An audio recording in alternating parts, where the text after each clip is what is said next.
এমন সুন্দর জীবন, এমন সুন্দর যৌবন, আহা শক্তির টাইমটা, জীবনের সক্ষমতার সময়।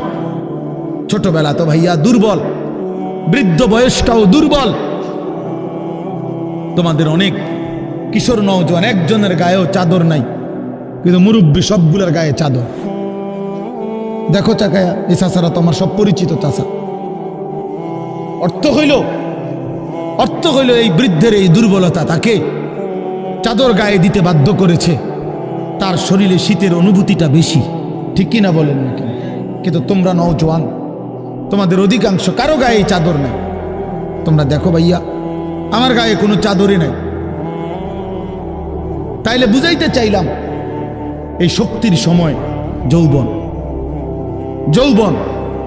যুবক চাইলে পাহাড় কাইটা সমান করতে পারবে, যুবক চাইলে সাগর নদী মাটি দিয়ে ভরাট করে দিতে পারবে। একটা এলাকার যুবক ছেলেরা যদি চায়, সবার হাতে হাতে মদের বোতল পৌঁছাই দিতে পারবে। একটা সমাজের ছেলেরা যদি চায়, সবার হাতে হাতে নামাজের মুসল্লাও তুলে দিতে পারবে। অতএব ছেলেরা, তোমরা যারা যুবক আয়োজন করছো, আমি তোমাদের উৎসাহ দেই, একটু আগাও, এখানে থাইমা যাইও না। একটা মাহফিল করছি, এক ফোটলা বিরিয়ানি খাওয়াই দিছি, খালাস না বন্ধু, একটু আগাও।